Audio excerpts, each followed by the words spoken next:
One more video before I go to bed. This is another intro video.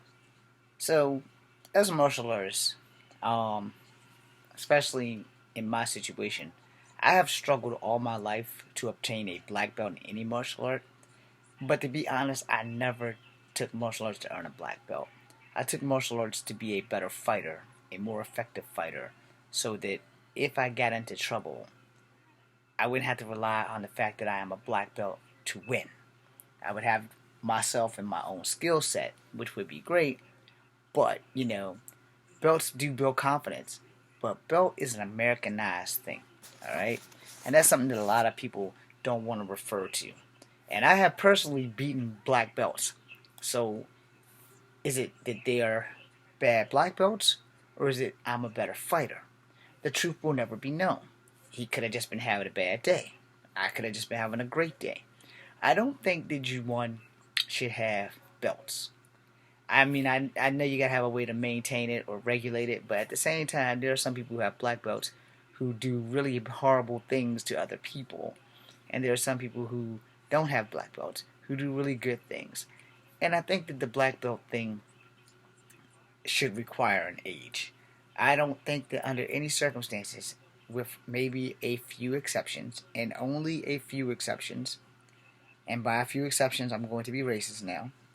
If you are not from a prominent martial art family, and on that I specifically mean if you are not from a more Asian oriented family, or those enigmas.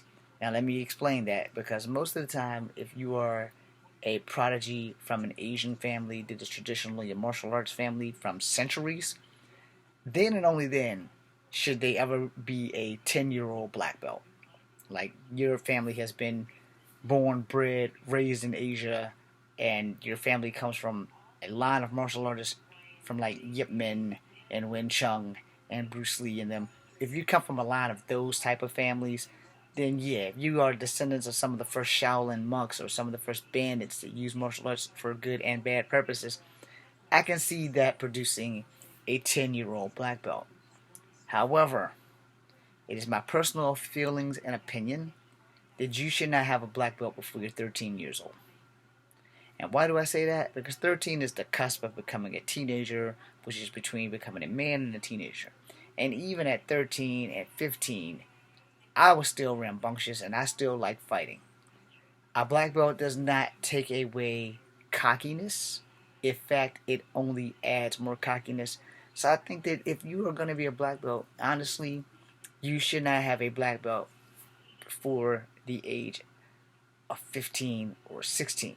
But if you come from the families that I just mentioned, prominent Asian families, now I'm not going to say that a white family couldn't do that, because there have been some white families and some black families that have descended from martial artists who are not Asian at all, but they may have, their ancestors may have come through Asia and picked up the arts and have carried the arts and transferred the arts and their knowledge from child to child to child, for generations.